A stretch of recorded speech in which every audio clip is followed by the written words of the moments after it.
Willkommen, bienvenue, and welcome to Celeritas. My name's Webbo, and with us is we very privileged to welcome a knight of Her Majesty's realm. Sir Gwyneth joins us.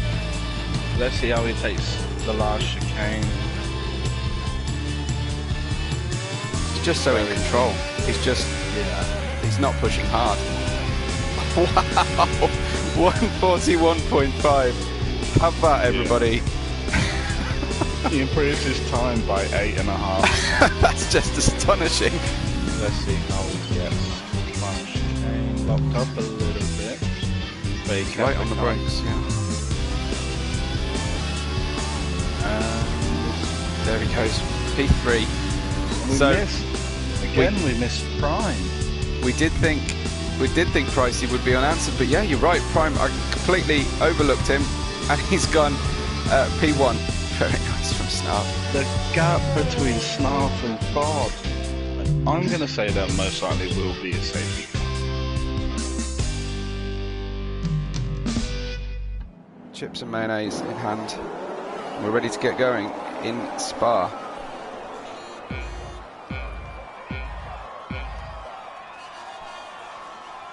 It's lights out and go, go, go at the start. I see Pricey taking a wide line into turn one, but it looks like Prime in the Haas has secured that first position. He heads off. We've got typical ghosting in all over the place. Thod comes up the inside of Pricey and takes both of them. So obviously the traction was a lot better for Pricey and Thod with that line through the corner. We've got Snarf having a car coming really close up behind him, and the racing point behind him as well. As Thod vies for the lead into the corner. Contact, wheel to wheel contact. Pricey really got his elbows out there.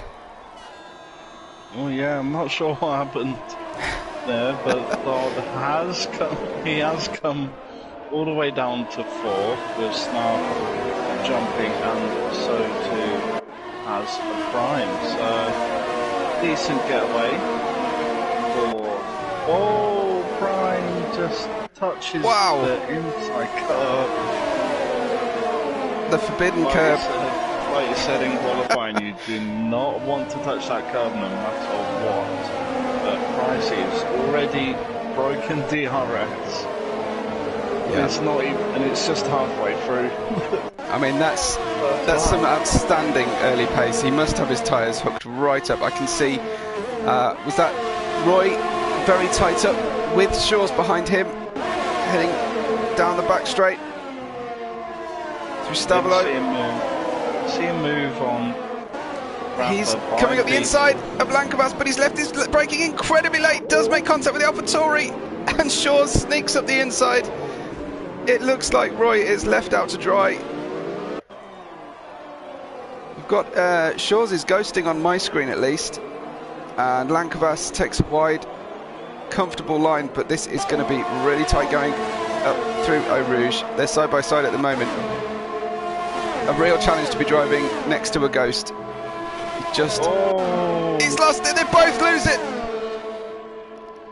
Through Eau Rouge, must have taken the air off each other's wings. A really sloppy rejoin there as well from the Red Bull from Shaw's, or Shaw's is Ghost. Safety car, that must be just triggered by that impact into Eau Rouge. Lots of people heading in the pits. I just see Thod and FedEx runner that Rafa and Storm chose to pit, and Storm has put the hards on. Take that opportunity, but when I was doing my race yesterday, the mediums again. We just watched somebody go off under the safety car. I think Cohen just went off and terminal damaged. Shaw's is involved as well. Shaw's is off, but that Williams is definitely off, and that's not going to be competing any longer in the race. So an absolute nightmare of a race and quali for Cohen. Knowing Pricey, I think he will just take it nice and slow through sector 3, go around the chicane, and then just bolt. Have we lost our deck? Did it, George?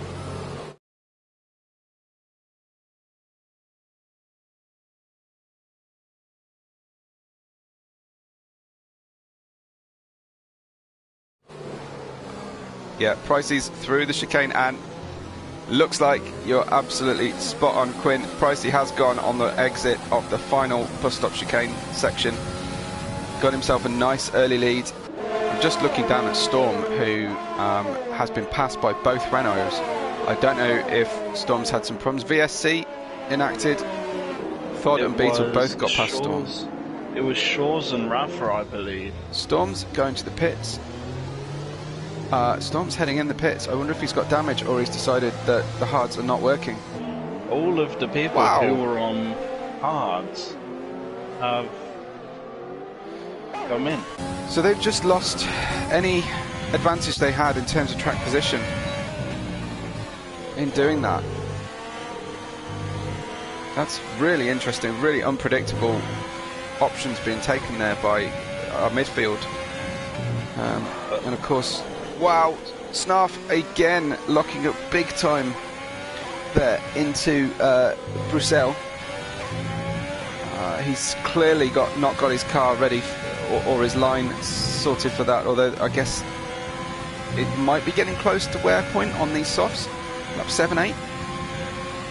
Here comes Prime taking the inside there into Lafania. Oh, Snarf just on the inside curve there. I like the look of FedEx Runner at the moment. He's in a really strong position. He didn't opt for that second pit stop like many of the other runners on the same initial hard strategy that he went to. So I think did Pricey pit and Prime behind him have both just pitted. Snarf did the same. So your top three runners have all come into the pits together. No one opting for the undercut. Pricey flirting with the pit out line there. I know his wheel definitely touched the pit out line. And Pricey rejoins in 7th. Directly behind. Lankowas loses the car, and that's it. Pricey out. Pricey lost the car completely on cold mediums. 2 corners off the car, and we have lost our second place qualifier, first place runner. Another safety car thanks to that incident on Eau Rouge.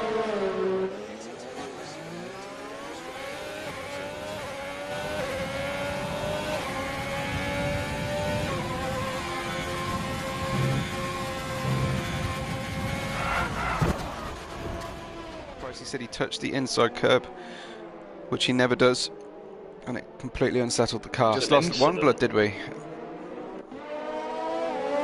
I think there was an incident between Binti and one. FedEx is kind of keeping up the speed, just warming up his tyres. And I think he will go after going past this chicane. Well, it gives nobody an option to follow you, but it does look like Thod has absolutely anticipated that and stayed with him. Lankowas also, so we've got a Greek 2-3 at the moment. And we're back to racing. Further down the grid there, Lightning and Prime exchanging places. Looks like an overtake from Prime with Storm coming up the inside of Lightning. Heading into Eau Rouge. Storm gives up that position and it takes a cautious approach through Eau Rouge, but wow, gets right locked under the gearbox. So a great sequence there from Storm. Looks like Lightning taken to the centre of the track. Storm goes up the inside. Is there racing room? Just about. Lightning positioning his car just aggressively enough without pushing Storm off. So some great racing from those guys. Really, really tight racing.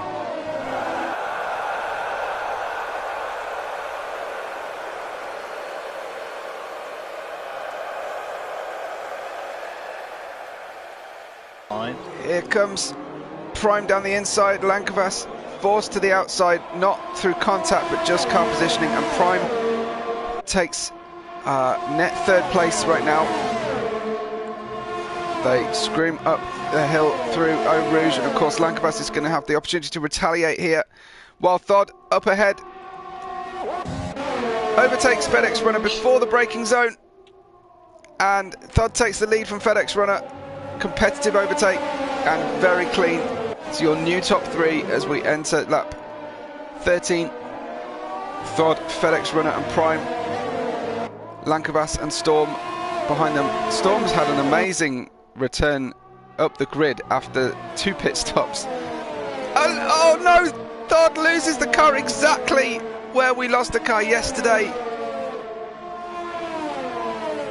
Up ahead of them, Snarf is taking Waitsy as well. Just on board, we went, no, Waitsy goes round!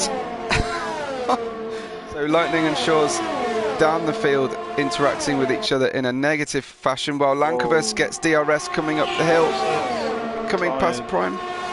Shaw's has gone as well. Shaw's just retired on track. Lankovers staying with Prime, who in turn is staying with FedEx Runner. That's your battle at the front for the lead. Looking at Waitsy, he's on the soft tyre. He's the only person on track on the soft. I guess he must have pitted after that slip up. So he's going to try and do 8 laps on the soft, which is doable. Once the track's rubbered in, so here's Prime. 2 tenths as they approach Eau Rouge. Don't be too greedy, Prime. It's so easy to lose it, but he holds it really, really well. He might be ahead before DRS here, and Lankovas comes up with the DRS wide open as well, so he's going to get the benefit of 2 toes. He's boxed in, cautiously runs behind FedEx Runner, but Prime got that done. I think Prime actually got that done before DRS. Lankovas shaping around the outside of FedEx Runner. He dummied him going into the bus stop, or at least he made a great reaction lunge around the outside and held his position, just got his nose enough ahead. FedEx Runner, of course, is going to attack back, takes a very wide line into turn 1, and we'll see how this shakes out going up the hill. But Lankovas got great drive out of there. Gold overtakes his teammate on the inside, and he is now in P5. Hey, Thod. Storm's lost it! Storm just lost it. Now he's lost it. He's taken 2 corners off the car, and Storm was spun round. Storm lost it on his own, I think, with Beetle and Lightning, so I'm just going to follow them coming up through Eau Rouge. Lightning's close to Rob as well. Rob's having a great showing in the McLaren right now. As I say that, of course, Lightning's screaming past him. Rob decides not to make defending action, and Beetle's down the inside of Rob as well. Fabulous. Okay, so Rob hasn't got much to fight with at the moment, or was he just compromised from that overtake? He's going to try and take the inside here, but that's definitely not a place for 2 cars to go together. Beetle sweeps across, maintains his racing line. Thod closing heavily on Lankovas through Eau Rouge. We're going to see some action down the Kemmel Straight. Lankovas running outside, a FedEx Runner locks up. Can he keep it held together? He does. FedEx fair racing, I think there, Quinn. Yeah. You know, nobody being pushing the envelope too far, but it's eaten into Thod's hands right now. Again, these gaps are so tight at the front here. 4 tenths, 5 tenths, 5 tenths. Fabulous driving.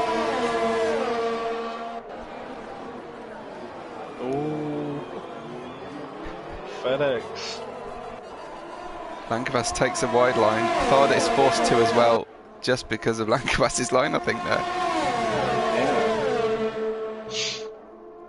So Lankovas is very, very close to FedEx, and I think, he's going to have this overtake. He hasn't even used his overtake.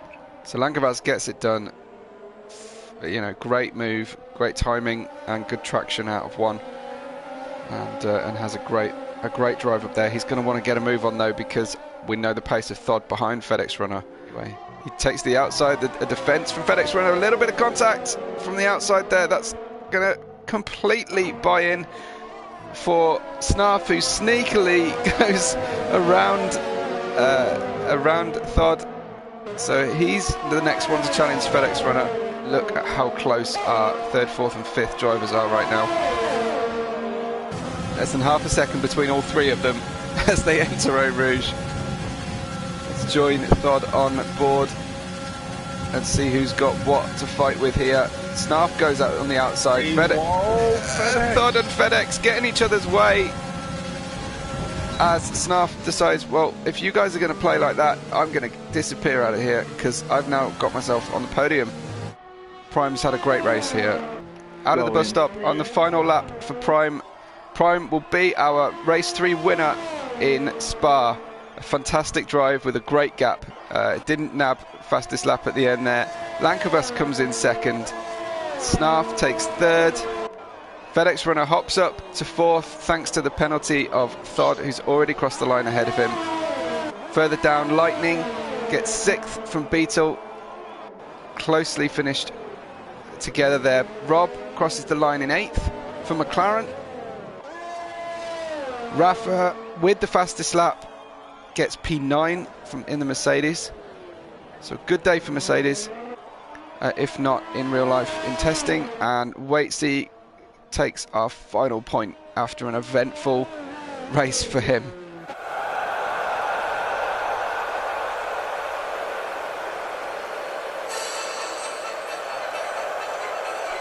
Embarrassing dance on the podium for Prime as he lifts the trophy for Haas. First place for Haas. Lankabas takes a great second place. And I don't know what they put in the water in Finland, but it produces amazing drivers comparative to their population. And there's Snarf. So in P1 we have Prime, which is a very good race from him. Something that didn't really pick on in the race was he had very good ERS management, and it just kept his pace up so high. And then we have Lankavas in P2 coming up from P6 on the grid. We have Snarf in P3 finishing where he qualified. We have FedEx and the Thod in P4 and 5 switching places from quali. We have Lightning in P6 who qualified 13th. We have P2 in 7th. We have Rob in 8th. We have Rafa in 9th, who did pick up the fastest lap, so that is nice little points all Four for pit him. stops for Rafa. Yeah, four pit stops, finishes 9th and gets the fastest lap. Can't really complain. Then we have Waitsy rounding out the points. I went a little bit wide on the curb, got oversteer too early on the throttle, and I just completely lost it into the barrier, and my wheel just fell off. Yeah. And my race was gone. You were in a really strong position. Really confused us by pitting a second time to put the mediums on. Yeah, the VSC, the virtual safety car, came out just before the pit entry, and I had to make a decision in like one second. So I just decided to go for the mediums because I know the mediums would make it to the end. Yeah. From like, it was around lap 7. So I make a cheap pit stop under VSC. I accidentally turned on traction control in full, and it took me 3 laps to notice that it was on. Like, I barely even touched the wall, and it says my wheel fell off. So the first time I thought attacked me, I think I managed to fend him off. Straight, he tried to go on the grass to pass me. And Alban in 2019, I told him as well. Yeah, a great result for you all the same. You must be pleased with that. I was frustrated. When we talk to drivers after the race, there is, generally speaking, only ever one happy driver, so I should stop asking whether people are happy. You chose the same strategy as Storm, but you made your strategy work. In hindsight, I understand why Storm didn't like the hards. A great race, and we will catch everybody on the next race day.